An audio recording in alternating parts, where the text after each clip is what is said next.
So see, we are studying today types of accounts. ठीक है, आज अपन क्या पढ़ने वाले? आवाज आ रही है सबको? Yes, Yes, sir. sir. What types of account? Yes. चलो एक एग्जांपल देता हूँ. आपकी क्लास में किसी का एग्जांपल देता हूँ. फॉर एग्जांपल आयुष है, ठीक है? Ayush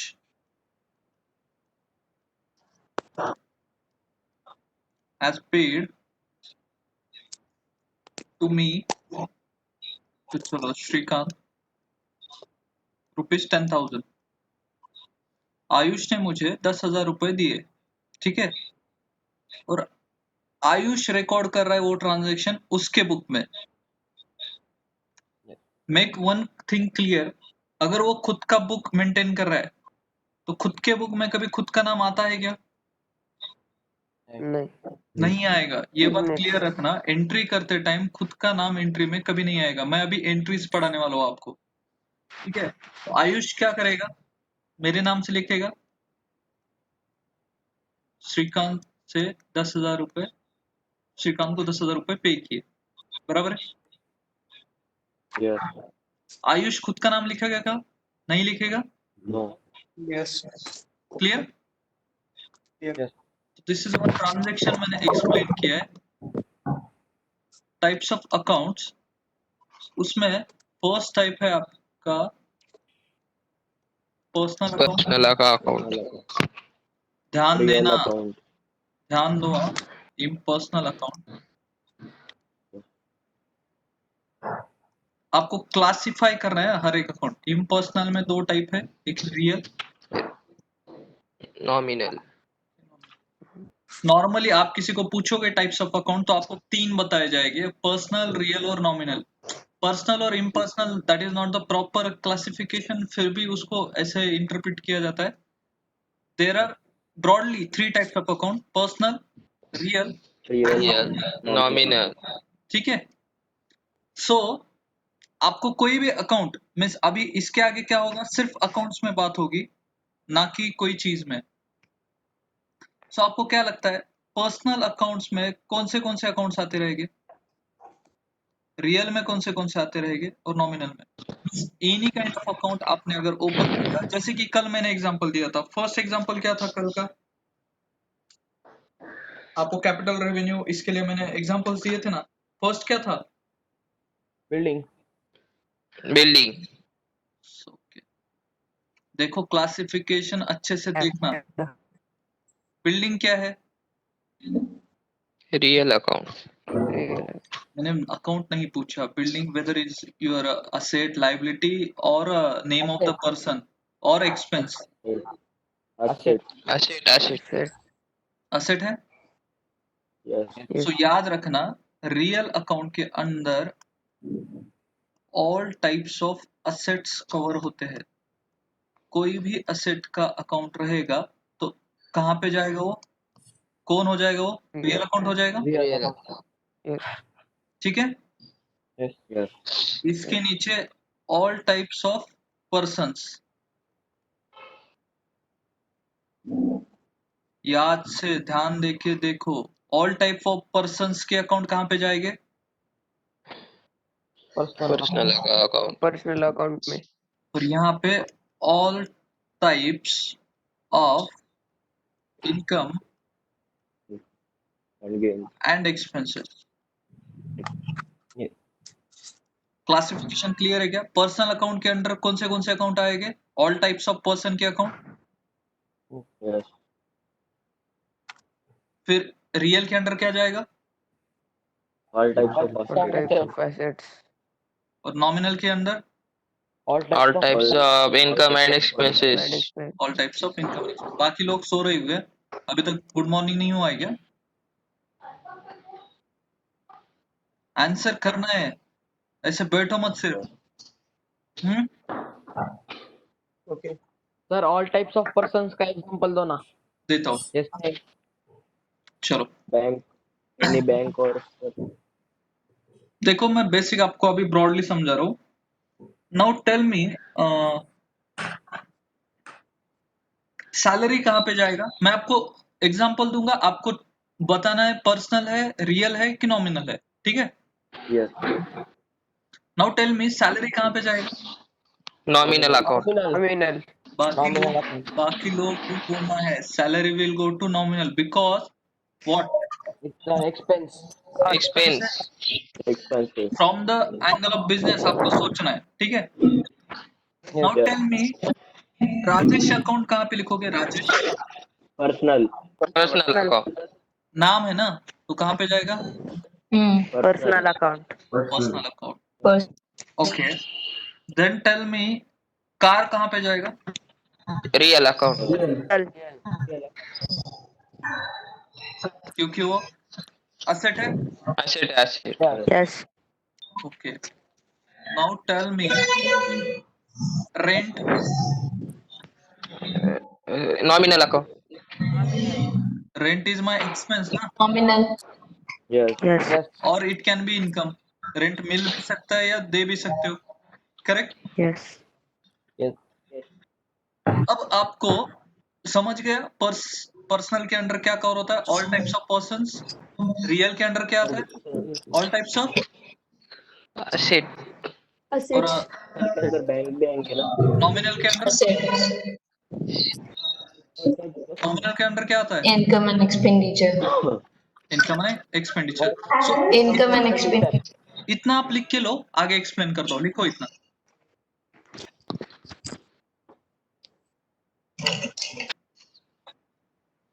now moving towards the next part. मैंने बोला ऑल टाइप्स ऑफ पर्सन, लिखा था ना नीचे, ऑल टाइप्स ऑफ पर्सन। उसके हाँ, तीन personal टाइप्स है, account. वो आपको मैं समझाता हूँ। Natural, Yes. आर्टिफिशियल और रिप्रेजेंटेटिव। कुछ नहीं, आपको समझ के लेना नेचुरल, आर्टिफिशियल और रिप्रेजेंटेटिव, ये तीन टाइप के पर्सन होते क्या है, ठीक है? Yes. नेचुरल तो सिंपल है। नेचुरल मीन्स आपका और मेरा नाम जो भी रहेगा। फॉर एग्जाम्पल किसी का भी नाम ले लो, आदित्य है या फिर कोई भी natural person, you and me are included under natural, Natural. ठीक है? फॉर एग्जाम्पल मैंने XYZ को पैसे दिए, तो XYZ ये नेचुरल पर्सन है, तो ये नेचुरल के अंडर कवर होगा। Yes. Yes. समझा या नहीं? समझ गया. Yes. पक्का? समझा. Yes. Yes. चलो, now this second example, artificial. Artificial company, artificial means आपने ABC लिमिटेड फॉर्म किया है, ये कंपनी फॉर्म किया है, ठीक है? Hmm. ये आर्टिफिशियल पर्सन हो गया। मीन्स ABC लिमिटेड भी एक पर्सन है, कंपनी है, but it's artificial person form by number of people. Yes. Yes. या फिर आपका Yes. For example rotary club का एग्जांपल देता हूँ। रोटरी क्लब, अभी फॉर एग्जांपल आपको रोटरी क्लब का मेंबर बनना है, तो आपको उसको पैसे देने पड़ेंगे। Yes. Yes. सो रोटरी क्लब के नाम से आप पैसे देते हो। Rotary club represents number of people, Hmm. But आप Yes. किसके नाम से जाने जाते हो? Group of rotary club, correct? तो Yes. It's artificial person. तो ये भी पर्सन के अंडर ही कवर हो गए ना, ये दोनों। Difference Yes. समझ रहा है कि आपको? मैं पर्सन हाँ. को कैटेगराइज कर रहा हूँ सिर्फ। नेचुरल के अंडर क्या आता है? जो भी नेचुरल पर्सन है। आर्टिफिशियल के अंडर क्या आता है? ABC limited, Number of rotary people. Club, या फिर चलो यहाँ पे म्युनिसिपल कॉर्पोरेशन ऑफ लातूर। अगर आपको म्युनिसिपल टैक्स भरना है, तो आप किसके नाम से भरोगे? म्युनिसिपल कॉर्पोरेशन ऑफ लातूर के नाम से भरोगे ना। Yeah. सो म्युनिसिपल कॉर्पोरेशन रिप्रेजेंट्स लातूर का municipal area. Hmm. It's also artificial person, whether it's Yes. asset, liability, expense और artificial person, कहाँ पे क्लासिफाई होगा ये? और रिप्रेजेंटेटिव पर्सनल का एग्जांपल बता सकते हो? Representative means what? यहाँ पे एग्जांपल देता हूँ। Politicians. रिप्रेजेंटेटिव में क्या होता है? Outstanding rent. आउटस्टैंडिंग रेंट का मीनिंग पता है क्या आपको? Do you know the meaning of outstanding rent? No. For example, आप एक ऑफिस लिया है और उसका पर मंथ रेंट है 10,000, ठीक है? साल के 12 महीना का रेंट कितना हो गया? 1,20,000, 1,000. Yes. 1,20,000। Yes. बट आपने वो ओनर को सिर्फ 1,00,000 रुपए दिए थे, तो अभी भी देना कितना बाकी है वो साल के लिए? 20,000. 20,000. तो this 20,000 is known as outstanding rent. Means आप 12 मंथ्स वहां पे ऑफिस रखा है आपने वो साल का। आपका अकाउंटिंग ईयर कितने महीने का रहता है? 12 महीने का ही रहता है ना? हाँ. हाँ. Yes. आप वहां पे 12 महीने आपका ऑफिस रखा, 1,20,000 उसका रेंट है, पर आपने ओनर को सिर्फ 1,00,000 रुपए दिया, तो आपको 20,000 देनी ही है ना कभी ना कभी। आर यू गेटिंग और not? Yes. So this Yes. 20,000 pending payment of 20,000 is known as what? Outstanding rent. Outstanding rent, because that Outstanding rent. expense belong to that year but you have not paid it, so this is called as outstanding rent.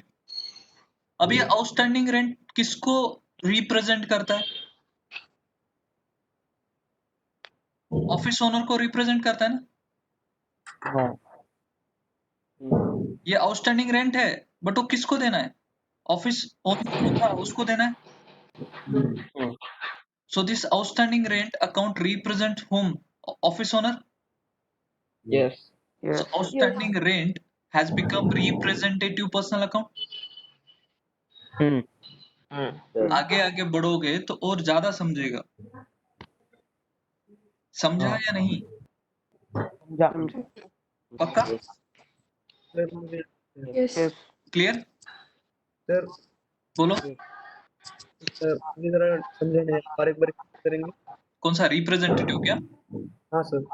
चलो, representative का मैंने बोल दिया। आपको per month 10,000 rupees का rent देना था। आपने एक ऑफिस रेंट पे लिया है, तो आपको 12 मंथ्स का रेंट इज पेएबल 1,20,000, बराबर है? हाँ. बट आपने क्या किया, सिर्फ उसको 1,00,000 रुपए ही दिए, तो एट द ईयर एंड वो साल के लिए आपको और 20,000 रुपए उसको देने ड्यू है। हाँ. That 20,000 which is due is called as outstanding rent, क्योंकि वो रेंट एक्सपेंस है बट अभी तक दिया नहीं है, तो वो हो गया outstanding rent. Correct? And this outstanding rent किसको रिप्रेजेंट करता है? मीन्स किसको देना है वो रेंट? ऑफिस ओनर को देना पड़ेगा। हाँ. बट यहाँ पे ऑफिस ओनर का नाम आ रहा है क्या? नहीं। नाम किसका आ रहा है? रेंट का, आउटस्टैंडिंग रेंट का। हाँ. Outstanding rent represents the office owner. आपको पैसा देना है ऑफिस ओनर को, पर नाम किसका हो रहा है? आउटस्टैंडिंग रेंट का। तो it's also a personal account. Clear? Yes. Done और not? Done sir, done. Representative का और एक एग्जांपल देता हूं। सेकंड एग्जांपल सेम, मैंने रेंट पे ऑफिस लिया है, उसका 1,20,000 मुझे रेंट देना था, ठीक है? मैंने 2,00,000 रुपए एडवांस में दे दिए, तो इस ईयर के लिए मैंने कितना एडवांस में दिया? 80. 80,000. Rent which is paid in advance is called as prepaid rent. Means Prepaid rent. अगले साल का ही एडवांस में पे कर दिया, उसको क्या बोलते हैं? Prepaid rent. Prepaid rent, and it's also representative Representative. Personal account. Outstanding में क्या था? आपका देना बाकी था, और प्रीपेड में क्या हो गया? आपने एक्स्ट्रा दे दिया। हाँ. अब समझा? Yes. हाँ सर. लिख के लेना है तो लिख के ले लो, ये 2 minute write down. Okay, now moving further. देखो, मैंने आपको बोला था ट्रांजैक्शन। ट्रांजैक्शन का मीनिंग बताया था exchange of goods and services. तो ट्रांजैक्शन के बाद मैंने एंट्री पढ़ाया था। Entry means what? Recording of business transaction in the books, बराबर है? Office account. Recording of business transaction in the books बोला था। Yes. सो एंट्री कभी भी याद रखना कैसी होती है। Now I am showing you the entry. एक अकाउंट डेबिट होता है, यहाँ पे अमाउंट आएगा फॉर एग्जांपल 15,000, और एक अकाउंट होगा क्रेडिट, और यहाँ पे आएगा ऐसे अमाउंट। तो 2 क्यों लिया? ठीक है, क्रेडिट में 2 लिखते हो, और एक याद रखना, डेबिट यहाँ से स्टार्ट होता है, क्रेडिट उसके राइट हैंड साइड से स्टार्ट होता है, और ये अमाउंट ऐसे लिखा जाता है। सो ये एंट्री कैसे होती है ये अपने को अब सीखना है। Okay, Yes. सो ये एंट्री सीखे तो आपको पूरा अकाउंट आ गया।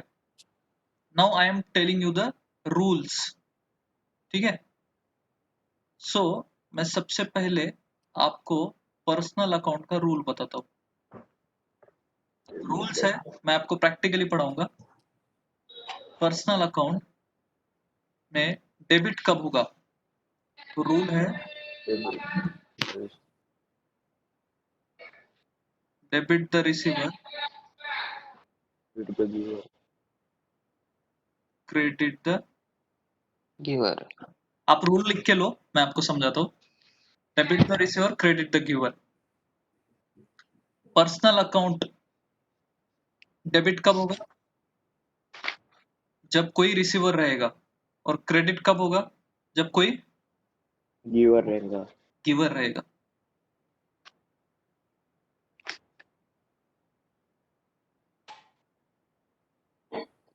रूल लिख के लो, मैं आपको एंट्री कैसे करना हो वो समझाता हूँ।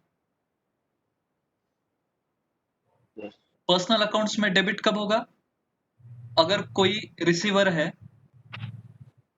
और क्रेडिट कब रहेगा, अगर कोई गिवर है। रिसीवर मीन्स किसी को कैश मिल गया है, गिवर मीन्स किसी ने कैश पे किया है। क्लियर, समझा ये आपको? Yes. आप रूल लिख के लो, मैं आपको समझाता हूँ। रियल अकाउंट का रूल है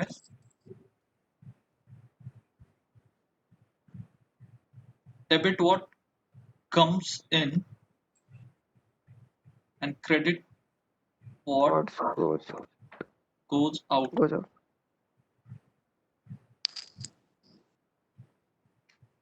और मेरे लैंग्वेज में अगर आपको सीखना है तो डेबिट होगा, इंक्रीज इन असेट रहेगा तो डेबिट रहेगा, और डिक्रीज इन असेट रहेगा Right. तो क्रेडिट। सिंपल। अगर रूल से जाओगे तो debit what comes in, credit what goes out. अगर आपको लॉजिकली जाना है तो डेबिट कब करोगे, अगर इंक्रीज इन असेट रहेगा तो डेबिट होगा, और डिक्रीज इन असेट रहेगा तो क्रेडिट होगा। Done. Yes. And nominal account का रूल है Debit और expenses. चलो मैं यहाँ पे भी समझा देता हूँ आपको। आप बुक चलो लिखो, डेबिट ऑल एक्सपेंसेस Loss. और लॉसेस है, और credit all incomes and gains. Simple meaning यहाँ पे भी, अगर debit means increase in expenses, अगर एक्सपेंसेस बढ़ते हैं तो डेबिट करोगे, और यहाँ पे इंक्रीज इन इनकम।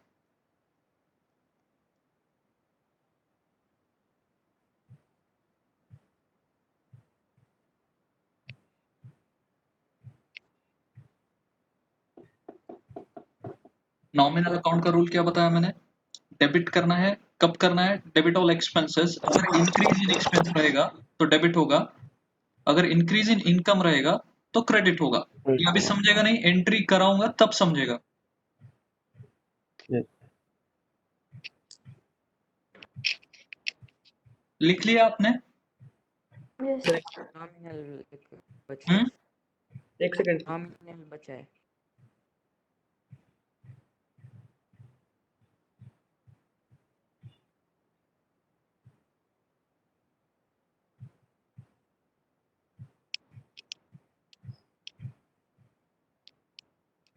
सर आप ये एक्सेल में दिखाना एंट्री. क्या हुआ? एंट्री एक्सेल में दिखाओ ना, क्यों? अच्छा समझेगा सर ऐसे ही। समझते हैं आप, टेंशन मत लो, मैं समझा तो। Okay. Have you done? Right किया सबने? यस। सिर्फ ये रूल सामने रखना अभी, ठीक है? नाउ मैं आपको एक एग्जांपल देता हूँ। Paid cash to mister Rohan ₹15,000। ये आपके आपके बुक में समझना, आपने रोहन को कैश दिया 15,000 रुपए। एग्जाम्पल क्लियर है? हाँ नहीं, सबने आंसर करना है तो समझेगा आपको। आप जब तक इन्वॉल्व नहीं होगे तब तक नहीं समझेगा। क्लियर है आपको? ये एग्जाम्पल पढ़ा आपने? यस। नाउ टू ब्रेक, क्या क्या हुआ है? आपने कैश दे दिया, बराबर है? सो ये ट्रांजैक्शन में आपको क्या समझ रहा है कि आपका कैश कम हो रहा है, हाँ। और आपने किसको दिया? मिस्टर रोहन। मिस्टर रोहन को दे दिया, करेक्ट? तो आपको बेसिकली कौन से अकाउंट्स इन्वॉल्व है इसमें? कैश अकाउंट इन्वॉल्व है यस। और रोहन अकाउंट इन्वॉल्व है। आपको समझा क्या? आपको ब्रेक करना है। ये ट्रांजैक्शन में कौन से अकाउंट्स इन्वॉल्व है? कैश अकाउंट एक इन्वॉल्व है और मिस्टर रोहन का अकाउंट इन्वॉल्व है, बराबर है? यस। कैश अकाउंट को कौन सा रूल लगेगा? रियल अकाउंट का रूल लगेगा। Real और रोहन account. अकाउंट को कौन सा रूल लगेगा? Personal account. Personal account. चलो ब्रेक कर दिया। अब मेरे को बोलो, आपका कैश बढ़ रहा है कि कम हो रहा है ये ट्रांजैक्शन की वजह से? कम हो रहा है। It is getting reduced. So real account का रूल क्या बोलता है? डिक्रीज इन असेट हो रहा है, तो decrease in asset should be debited और क्रेडिटेड। क्रेडिटेड। क्रेडिट। मैंने क्या बोला है? डिक्रीज इन असेट क्रेडिट में बोला है कि डेबिट में बोला है? क्रेडिट। क्रेडिट। क्रेडिट में बोला है। तो आपको एक इफेक्ट तो मिल गया टू कैश अकाउंट, यस। 15,000। आधी एंट्री तो हो गई ना आपकी। अब नाउ टेल मी, रोहन को पैसा मिला है कि रोहन ने दिया है? मिला है। So Rohan is the receiver. Yes. So personal account का रूल लगेगा उसको। पर्सनल अकाउंट का रूल, रिसीवर डेबिट में है कि क्रेडिट में है? डेबिट में। डेबिट किसका अकाउंट डेबिट होगा? रोहन का डेबिट होगा। सो एंट्री हो गई क्या आपकी? एंट्री हो गई, Rohan account debit to cash 15,000। किसी को नई एंट्री समझा है तो और एक एग्जांपल देता हूँ, लिख के ले लो। Paid cash to Rohan ₹15,000। ऐसे ब्रेक करके लिखना, ऐसे ही लिखो जैसे मैंने लिखा है तो समझेगा।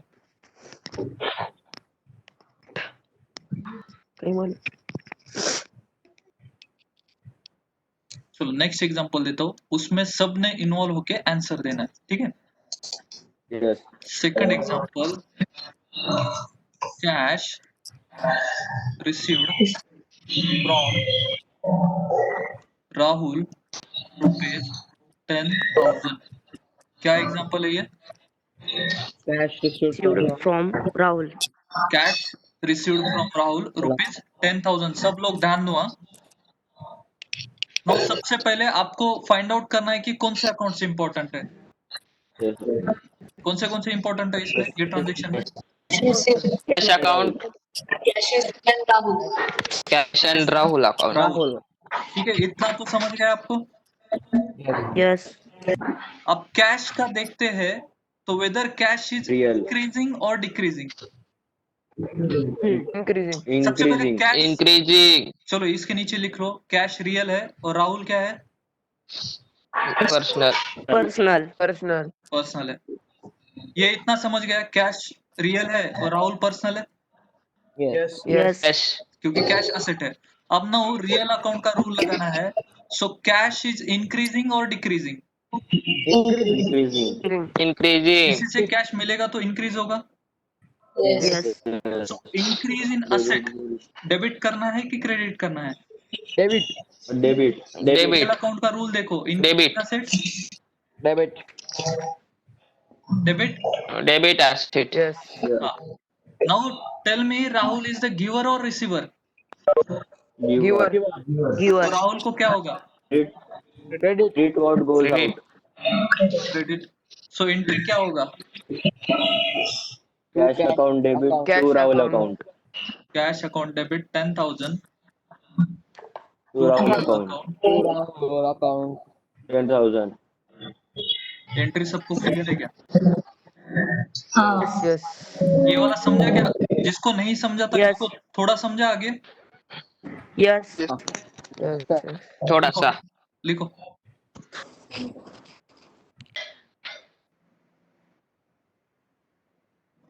चलो अपोजिट मैं लेता हूँ. Next example, fourth one. तो इसका देखते. Received rent of rupees 10,000 in cash. अब रेंट ये ट्रांजेक्शन में क्या क्या इंपॉर्टेंट है? वापस Rent and cash cash. Account Rent and cash account. Rent मिला और कैश मिला. Cash चलो मिला. Rent is what? Income. Income है ना? Nominal. सबसे पहले क्लासिफाई करो क्या है. इनकम है. Yes. इनकम रहेगा तो कौन से अंडर जाएगा? Credit. Nominal nominal.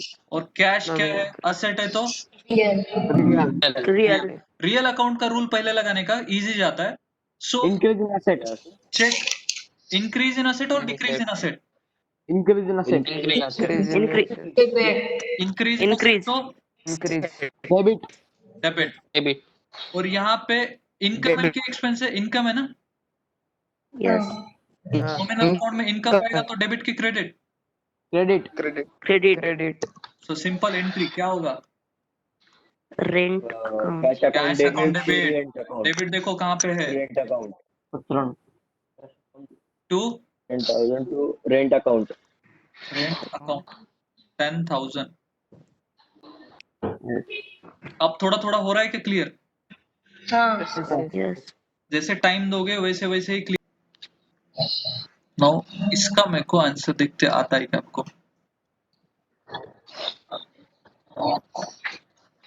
Purchase goods of rupees 10,000 in cash. 10,000 रुपए के आपने गुड्स परचेस किए कैश में. उसमें क्या क्या इंपॉर्टेंट है? Purchase good purchase and cash और Cash. कैश और purchase. परचेस. Yes. परचेस ये तो आपको इम्पोर्टेंट गुड्स नहीं है. परचेस ये नॉर्मल आपकी गुड्स है जो आप रीसेल के लिए यूज कर रहे हो, तो वहां पे परचेस इंपॉर्टेंट रहेगा. Yes. परचेस कौन सा Yes. टाइप का अकाउंट है? Nominal. Personal real nominal. बोलो. Nominal. Purchase is your expense. So ये नॉमिनल है. Real. Nominal. नॉमिनल है. ये आपका एक्सपेंसेस है बिजनेस में. और ये कौन सा है? Real. रियल. तो मैंने क्या बोला? रियल अकाउंट अगर इन्वॉल्व है तो रियल का पहले रोल चेक करो. चेक वेदर Decrease हो रहा कैश है. इज इंक्रीजिंग और डिक्रीजिंग. Decreasing. सो क्या होगा? Credit. Yeah. और एक्सपेंसेस बढ़ रहे हैं Debit. तो डेबिट. एंट्री क्या होगा? Purchase account. Purchase account debit to cash account. Cash account. Credit.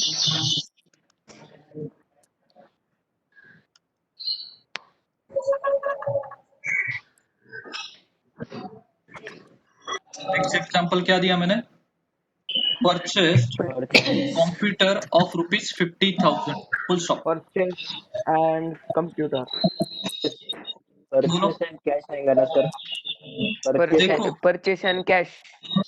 आपको अगर मैंने कुछ नहीं दिया है तो आपको बाय डिफॉल्ट यहाँ पे एज्यूम करना है कि आपने कैश पे कर दिया है. बराबर. Yes. Yes. सो एक हो गया cash account and second Computer. Is computer not purchase. Because क्या परचेस किया है मैंने? Computer. Computer. So it's my asset.